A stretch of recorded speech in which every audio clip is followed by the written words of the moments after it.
2024 is over, and just looking back, I love to do a little bit of a review.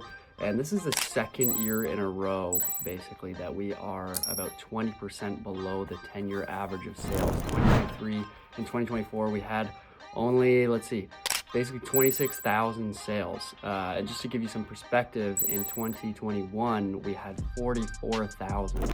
You got to think like that number is basically cut in half. There's a lot of people in the industry that are hurting, and this definitely affects the housing market in a lot of ways. So, even despite interest rates coming down, we had, we went from 5% to 3.25% from the Bank of Canada there.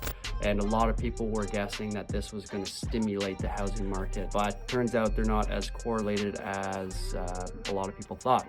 And the other thing is prices stayed relatively flat too. So, again, even though the interest rates have come down, prices stayed pretty flat. We still haven't reached the peak of spring of 2022.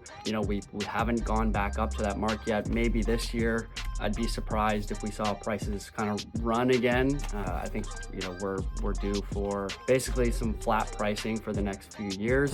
Even though inventory was about 19% above last year's, we still saw, no movement in the amount of sales. In my opinion, there was just a lot of still inventory out there, a lot of sellers being unrealistic with their pricing, surprise, surprise, and just not willing to basically come down to where the bids were coming in. So, what does that result in? It results in just a lot of stale inventory and lack of sales as well. One thing to look at as we move forward, there is a record number of rental units being completed and completing in the next little while here.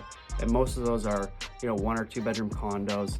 And you got to think rent prices are already coming off. Our population growth is slowing down for sure, if not moving in the other direction. And so, it doesn't take a genius to figure out that rental prices are going to come down, especially for these 1 and 2 bedroom condos. And if you're thinking of maybe entering the market in that sector, you think, hey, maybe I'll buy a 1 or 2 bedroom condo, but rents are coming off and they're becoming more appealing, and sellers aren't willing to, reduce their price, basically.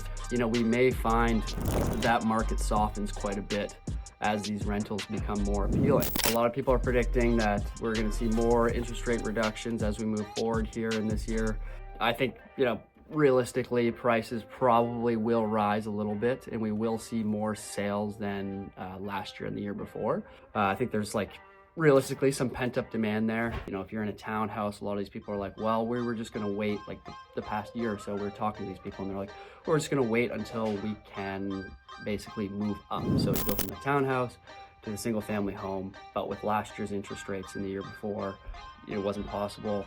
Potentially this year, we might find a lot of these people will be able to move up, and this will create more inventory, thus creating more sales in general, just more movement in the market, right? Now, I'm proud to say last year, despite the 10-year low in sales, the Soretsky Group, we helped 78 people purchase and sell their homes. So, if you're thinking of buying or selling in Vancouver, North Van, or anywhere in the area, feel free to reach out. We help people every day. We're happy to help you too. Just reach out. Hope you got some value out of this video, and thanks for watching.